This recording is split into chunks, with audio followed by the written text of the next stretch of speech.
Bismillahirrahmanirrahim. Assalamualaikum warahmatullahi wabarakatuh. Waalaikumsalam warahmatullahi wabarakatuh. Alhamdulillah alladzi khalaqal mauta wal hayata liyabluwakum ayyukum ahsanu amala. Wassalatu wassalamu ala sayyidina Muhammadin al-Mustafa wa ala alihi wa ashabihi al-mustakmilina syarafa wa ba'd. Yaqulullahu ta'ala fi kitabihil mubin wa huwa asdaqul qailin. A'udzu billahi minasyaitonir rajim. Qul innal mauta alladzi tafirruna minhu fa innahu mulaqikum thumma turadduna ila 'alimil ghaibi wasyahadah fayunabbi'ukum bima kuntum ta'malun. Wa qala an-nabiy sallallahu alaihi wasallam kafa bil mauti wa'idahu kama qala Rasulullah sallallahu alaihi wasallam. Sadaqallahu maulana al-azim wa sadaqa rasuluhul karim wa nahnu ala dhalika minasyahidin wa syakirin walhamdulillahi rabbil alamin. Hadratul mukarramin jamil asatidatil kiram, seluruh guru yang hadir, yang mohon maaf saya tidak sebutin satu persatu, namun insyaallah tidak mengurangi rasa ta'zim dan hormat saya kepada para guru sekalian. Mudah-mudahan guru kita sehat semuanya. Amin. Juga seluruh jamaah yang hadir serta tak lupa Sohibil Bait Mbak Komarudin sekeluarga besar. Mudah-mudahan beliau senantiasa diberikan ketabahan, kesabaran serta diberikan keberkahan oleh Allah Subhanahu wa taala. Alhamdulillah, puji syukur kehadirat Allah karena sekian bulan baru ini megang mic lagi. Ya, udah sekian bulan ini. Nah, ini hadirin yang dirahmati Allah Subhanahu wa taala, bersyukur kita kepada Allah meski dalam kondisi yang begini ya, yang kita maklum, tapi alhamdulillah kita masih bisa bermuajahah, bertatap wajah, bertatap muka di tempat yang mulia ini. Mudah-mudahan pertemuan kita menjadi sebab Allah turunkan segala kesembuhan dan Allah hilangkan seluruh virus dari dunia ini. Salawat salam semoga tercurah limpahkan keharibaan baginda Nabi Sayyidina Muhammad sallallahu alaihi wasallam. Mudah-mudahan kita jadi umatnya yang telah mendapatkan syafaatnya fi yaumil akhir nanti, amin ya rabbal alamin. Namun banyak ulama mengatakan bahwa syafaat itu insya Allah kita dapatkan hari ini, esok, dan kelak saat kita dibangkitkan kembali atau saat kita dipanggil oleh Allah Subhanahu wa taala. Ma'asyiral hadirin yang dirahmati Allah Subhanahu wa taala, undangannya bukan untuk tausiah ya, undangannya cuma untuk hadir kemudian ngopi mungkin gitu. Tapi ya bagaimanapun mungkin perlu sedikit-sedikit disampaikan. Hadirin yang dirahmati Allah Subhanahu wa taala, kita paham betul dan saya yakin ini ayat sangat kita hafal. A'udzu billahi minasyaitonir rajim. Penggalan ayatnya inna lillahi, bukan apal banget. Sesungguhnya kita ini milik Allah dan kita akan kembali kepada Allah. Apapun itu ya, kesenangan, kemewahan, jabatan itu milik Allah, akan kembali kepada Allah. Begitupun ketika Allah kasih berbagai macam ujian, ya termasuk hari ini misalnya, maka insya Allah ini akan kembali juga kepada Allah Subhanahu wa ta'ala. Paling tidak dari sini hadirin yang dirahmati Allah Subhanahu wa ta'ala, ketika setiap orang diuji, liyabluwakum ayyukum ahsanu amala, ya, Allah uji setiap orang untuk mencari kualitas yang baik. Ayyukum, mana di antara kalian, ahsanu amala, yang paling bagus amal perbuatannya, yang paling baik amal perbuatannya. Ma'asyiral hadirin yang dirahmati Allah Subhanahu wa taala, maka muncul beberapa model orang-orang yang ketika diuji oleh Allah Subhanahu wa taala. Ada model orang yang ngeluhnya selalu. Ada nggak yang ngeluh? Ada ya? Ngeluh terus hidupnya. Ada. Ini ada subhanahu wa ta'ala. Dikasih apapun ngeluh, berarti sabarnya kurang. Ada juga orang yang kebangetan sabar. Ya, sabar itu kan ada yang sabar, ada yang betul-betul sabar, ada yang kebangetan sabar. Sebab bisa jadi orang yang kebangetan sabar itu bukan benar-benar sabar, emang PA. Ya, orang agak tahu dia bisa jadi kan ada orang dipukul sama orang sabar, emang dia takut melawan. Ini Allah subhanahu wa ta'ala. Jadi subhanallah, model orang saat ini bermunculan, termasuk ketika misalnya kata pemerintah, Bapak, Ibu semuanya untuk saat ini sudah tidak usah berangkat ke masjid. Sebagian yang punya model kurang tapi baik, dia bilang Alhamdulillah. Ya, dia bilang apa? Alhamdulillah. Padahal kemarin-kemarin juga ke masjid. Ya Allah, hadirin yang dirahmati Allah subhanahu wa ta'ala. Ketika kemudian ada saran atau anjuran pemerintah untuk ke masjid, pada akhirnya mereka merasa Alhamdulillah senang. Hadirin yang dirahmati Allah subhanahu wa ta'ala. Namun model kemudian yang bakal diambil insya Allah tercatat sebagai minas sabirin, tercatat sebagai orang-orang yang sabar. Siapa mereka? وَلَنَبْلُوَنَّكُمْ بِشَيْءٍ مِّنَ الْخَوْفِ وَالْجُوعِ وَنَقْصٍ مِّنَ الْأَمْوَالِ وَالْأَنفُسِ وَالثَّمَرَاتِ وَبَشِّرِ الصَّابِرِينَ الَّذِينَ إِذَا أَصَابَتْهُم مُّصِيبَةٌ قَالُوا إِنَّا لِلَّهِ وَإِنَّا إِلَيْهِ رَاجِعُونَ. Pasti setiap kalian, setiap kita bakal diuji dengan berbagai macam ujian. Hadirin, saya kira banyak orang yang kalau diuji dengan kesusahan mereka bisa. Yang diuji dengan kesusahan rata-rata bisa. Apalagi kita nih, model-model kita.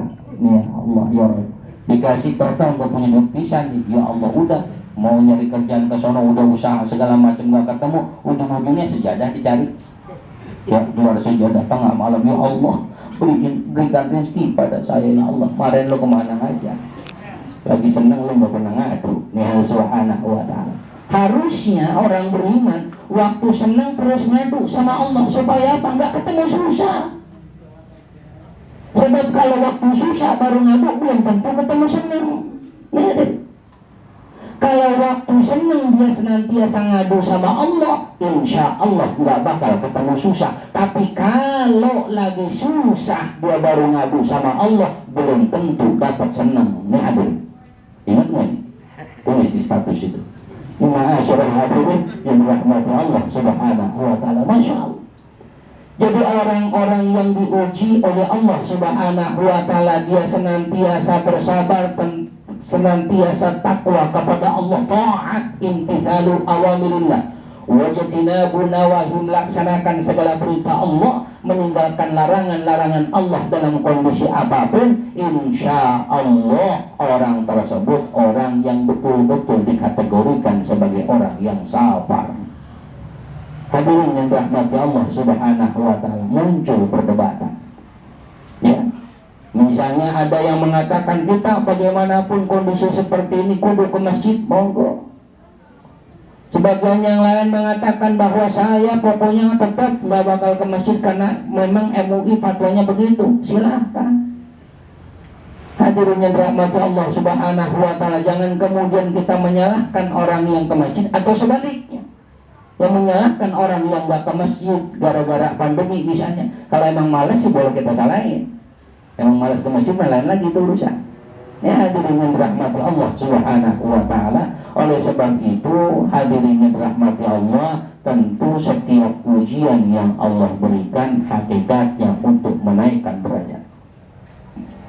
Anak kita sekolah, ketika gurunya menyampaikan besok ujian, berarti menunjukkan bahwa nih anak pengen naik kelas kalau emang lulus.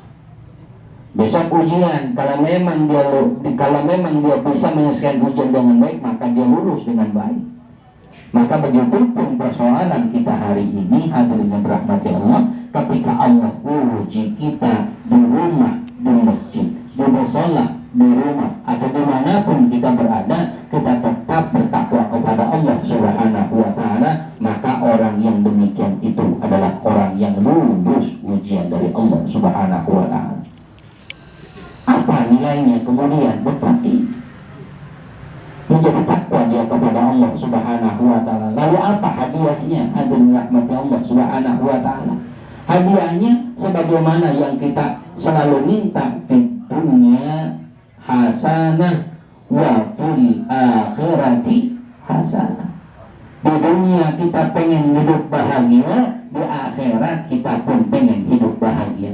Di dunia biar kata nggak punya apa-apa, ya, tapi insya Allah kalau hatinya senantiasa bersyukur kepada Allah Subhanahu wa Ta'ala, insya Allah itu kebahagiaan yang hakiki. Sebab banyak orang yang hartanya melimpah tapi nggak pernah ketemu ketenangan dalam hidupnya.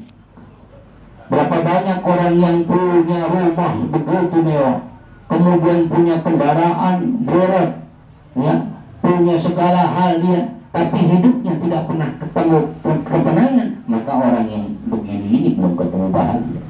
Hadirin yang dirahmati Allah Subhanahu wa Ta'ala, apalagi orang kita mau udah simpel banget bahagianya, sama ngopi, merokok, masih kongropus, udah ajib bener, ya, ada duit di kantong sejuta, udah senang bener, ya, utang kagak bisa, ya, hadirin rahmati Allah Subhanahu wa Ta'ala, masya Allah.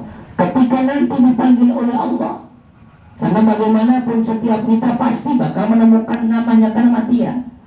Mau lompat kayak apapun, qul innal mautal ladzi tafirruna minhu fa innahu mulaqikum thumma turadduna ila alimil ghaibi wasyahadah fayunabbiukum bima kuntum ta'malun. Kayak apapun kita ngumpet, waktunya mampus ada. Biar kata maskernya mahal juga, ya, biar kata pakai wah macam-macam, waktunya mati, ya, tapi ikhtiar tetap wajib Allah Subhanahu wa Ta'ala. Bahkan ada sebagian orang begini kadang-kadang, ya, jangan merokok untuk cepat mati, orang yang merokok mati duluan. Itu ada model begitu Allah Subhanahu wa Ta'ala, ya. Itu mah cara kita masing-masing, ikhtiar kita masing-masing, silahkan, ya, Allah Subhanahu wa Ta'ala. Namun apapun itu pasti kita bakal ketemu kematian. Nah, kematian kita kepengen sebagaimana tadi, kita pengen fitunya hasanah wa fil akhirati hasanah, meninggalnya dalam keadaan husnul khatimah. Maka mudah-mudahan orang tua Bang Komarudin husnul khatimah. Dan Allah Subhanahu wa Ta'ala, bagaimana orang yang husnul khatimah meninggalnya? Hadirin rahmati Allah, orang yang senantiasa husnul khatimah, dia yakin totalitas kepada Allah Subhanahu wa Ta'ala, ibadahnya ikhlas lillah karena Allah Subhanahu wa Ta'ala. Saya pernah ceritakan, hadirin rahmati Allah Subhanahu wa Ta'ala, ada salah satu sahabat Nabi sallallahu alaihi wasallam yang kata Nabi, ada satu sahabat yang dia belum sempat sholat, dia mati. Ini ingat cerita saya, ya. Karena waktu itu di Madinah ketika banyak orang sudah masuk ke dalam Islam, ada salah satu anak muda belum masuk Islam. Kemudian dia mengajukan diri kepada Rasulullah, ya Rasul, saya kepengen memeluk Islam dengan catatan, dengan syarat. Apa syaratnya? Saat dia bilang dengan syarat, Umar sempat kesel, tebas nih leher. Tapi kata Nabi, enggak, dengerin dulu. Ya Rasul, saya mau masuk Islam, tapi izinkan saya untuk ikut berperang. Maka kata Umar, jangan ya Rasul, nanti dia berkhianat di medan perang. Tidak, Umar, biarkan dia masuk Islam dengan syarat dia ikut perang. Padahal anak baru waktu itu belum boleh untuk ikut perang.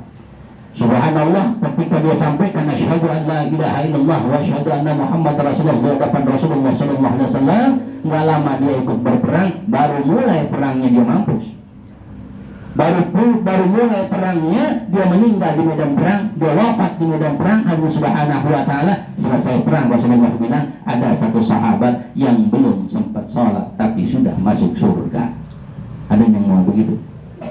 Ada yang mau begitu? Allah Subhanahu wa Ta'ala, belum sempat sholat udah mampus. Ada yang mau begitu? Surga mah belum tentu, surga mah. Nah, hadir rahmat Allah Subhanahu wa Ta'ala, masya Allah. Jadi intinya apa? Allah Subhanahu wa Ta'ala, ketika kita yakin ikhlas beribadah kepada Allah Subhanahu wa Ta'ala, insya Allah kita meninggal dalam keadaan husnul khatimah. Awas, jangan kita salahin orang yang nggak nggak mau ngaji misalnya, belum tentu dia nggak surga, ya, atau belum tentu dia bisa masuk neraka, belum tentu. Yang subhanahu wa ta'ala, karena bisa jadi ternyata yang rajin ngaji jadi imam di neraka, bisa jadi, ya. Ternyata misalnya orang yang hidupnya roman-romana, kelihatannya urakan, kelihatannya nggak pernah ngaji, subhanallah jadi OB di surga. Lumayan jadi OB juga betul di surga kan begitu. Ini masyaallah subhanahu wa ta'ala, masya Allah. Artinya apa? Hidup itu tetap berhusnuzon. Ketika kita hidup, kita mendoakan orang lain, saudara-saudara kita yang mungkin belum mau ngaji, mudah-mudahan Allah kasih hidayah, kan begitu. Dan itu jauh lebih baik. Begitupun ma'asyarul subhanahu wa ta'ala, mengingatkan itu kewajiban, saling mengingatkan satu sama lain itu kewajiban. Tawasau bil haqq wa tawasau bis sabr. Oleh sebab itu, ma'asyarul hadirin yang rahmati Allah subhanahu wa ta'ala, tentu banyak hikmah dari tiap ujian. Ketika meninggal dunia, siapapun yang meninggal itu ada hikmahnya, bahwa diri kita bakal ketemu atau berjumpa dengan kematian itu. Maka persiapkanlah diri kita dengan amal-amal perbuatan yang baik. Insya Allah ketika dipanggil kita sudah punya perbekalan yang banyak. Hikmah selanjutnya, adanya kondisi yang seperti ini, Allah subhanahu wa ta'ala paling tidak kita diajarkan untuk innallaha yuhibbut tawwabin wa yuhibbul mutatahhirin. Sesungguhnya Allah cinta pada orang-orang yang bertaubat. Nih mumpung cuma dikasih virus nih ya, belum dikasih kematian, nah subhanahu wa ta'ala kita bertaubat kepada Allah. Kemudian kita belajar dari sini supaya apa? Innallaha yuhibbut tawwabin wa yuhibbul mutatahhirin, agar senantiasa menjaga kebersihan kita. Insya Allah dengan begini, yang kemarin-kemarin jarang wudu supaya sering-sering wudunya, yang kemarin-kemarin kurang tapi kenal sama air, ini sekarang mudah-mudahan rada kenal sama air wudu ya, biar muka rada cerahan dikit ya subhanahu wa ta'ala. Mudah-mudahan hadirin yang rahmati Allah subhanahu wa ta'ala, perjumpaan kita hari ini mudah-mudahan ada manfaatnya, dan mohon maaf bila tentu banyak kesalahan. Saya mohon juga itu maaf yang sebesar-besarnya. Terakhir, karena mumpung suasana masih Syawal, saya mengucapkan minal aidin wal faizin, kullu amin wa antum bi khair. Mohon maaf lahir batin, yang belum sempat ketemu mohon maaf, saya belum sempat berkunjung ke sana sini karena memang virus corona begitu. Ya mudah-mudahan semuanya Allah berikan sehat panjang umur. Akhirnya wassalamualaikum warahmatullahi wabarakatuh. Waalaikumsalam.